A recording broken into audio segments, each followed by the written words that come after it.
जय श्री कृष्णा भक्तों, राधे राधे। आज हम आपके सामने प्रस्तुत करने जा रहे हैं विजया एकादशी व्रत कथा।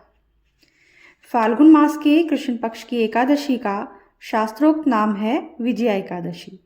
भगवान श्री राम ने लंका पर चढ़ाई करते समय रावण पर विजय प्राप्ति की कामना से इस एकादशी का व्रत किया था। सभी प्रकार के दुख दूर करके सभी कार्यों में विजय और सफलता प्रदायक इस विजय एकादशी को भगवान विष्णु का पूजन किया जाता है। जया एकादशी की कथा सुनने के बाद धर्मराज युधिष्ठिर ने भगवान कृष्ण से प्रार्थना की कि हे वासुदेव, फाल्गुन मास के कृष्ण पक्ष की एकादशी का क्या नाम है, इसका व्रत करने से किन फलों की प्राप्ति होती है तथा इसका विधि विधान क्या है, कृपया आप मुझे विस्तार पूर्वक बतलाइए। योगेश्वर भगवान श्री कृष्ण ने कहा, हे राजेंद्र, फाल्गुन मास के कृष्ण पक्ष की इस सर्व सिद्धि प्रदायक एकादशी का नाम विजया है।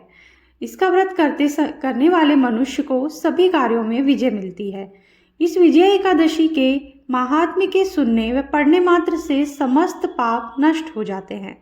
एक प्राचीन कथा सुनाते हुए भगवान श्री कृष्ण ने आगे कहा, एक समय देवर्षि नारद ने ब्रह्मा जी से यही प्रश्न किया था।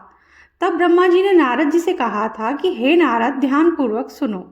इस विजय एकादशी का व्रत नए पुराने और गत जन्मों के पापों का हरण करके प्रत्येक क्षेत्र में व्रत धारक को विजय दिलाता है। रामायण के प्रसंग का वर्णन करते हुए ब्रह्मा जी ने आगे कहा, त्रेता युग में मर्यादा पुरुषोत्तम श्री रामचंद्र जी को जब 14 वर्ष का वनवास हो गया, तब वे श्री लक्ष्मण तथा सीता जी सहित पंचवटी में निवास करने लगे। वहां से दुष्ट रावण ने जब सीता जी का हरण कर लिया, तब श्री राम और लक्ष्मण जी अत्यंत व्याकुल हुए और सीता जी की खोज में चल दिए। घूमते घूमते जब वे मरणासन्न जटायु के पास पहुंचे, तो जटायु उन्हें सीता जी का वृत्तांत सुनाकर स्वर्गलोक चला गया।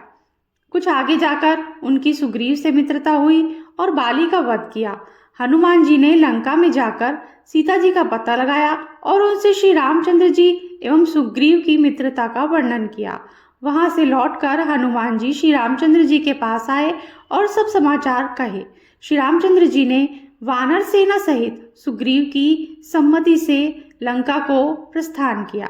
जब श्री रामचंद्र जी समुद्र के किनारे पहुंचे, तब उन्होंने मगरमच्छ आदि से युक्त अथाह समुद्र को देखकर लक्ष्मण जी से कहा कि इस समुद्र को हम किस प्रकार पार कर सकेंगे। लक्ष्मण जी कहने लगे, हे पुरुषोत्तम, आप तो सब कुछ जानते हैं। यहाँ से आधा योजन दूर कुमारी द्वीप में वक्लाब्ध्य नाम के मुनि रहते हैं। उन्होंने अनेकों ब्रह्मा देखे हैं। आप उनके पास जाकर उनका इसका उपाय पूछिए। लक्ष्मण जी के इस प्रकार के वचन सुनकर श्री रामचंद्र जी वक्लाब्ध्य ऋषि के पास गए और उनको प्रणाम करके बैठ गए। मुनि ने उनसे पूछा, हे राम, आपका आना कैसे हुआ? रामचंद्र जी कहने लगे, हे ऋषिवर, मैं अपनी सेना सहित यहाँ आया हूँ और राक्षसों को जीतने के लिए लंका जा रहा हूँ। आप कृपा करके समुद्र पार करने का कोई उपाय बताइए। मैं इसी कारण आपके पास आया हूँ। महर्षि वक्लाब्ध्य बोले, हे दशरथ पुत्र राम, फाल्गुन मास के कृष्ण पक्ष की एकादशी का व्रत करने से निश्चय ही आपकी विजय होगी। साथ ही आप समुद्र भी अवश्य पार कर लेंगे। इस व्रत की विधि यह है कि दशमी के दिन स्वर्ण, चांदी, तांबा या मिट्टी का एक घड़ा लेकर उसे जल से भरकर उस पर पंच पल्लव रखने के पश्चात उसे वेदी पर स्थापित करें। 7 अनाज एक जगह मिलाकर घड़ा रखने हेतु वेदी बनाएं और घड़े के ऊपर जौ रखें। जौ के ऊपर भगवान श्री नारायण की स्वर्ण प्रतिमा स्थापित करें।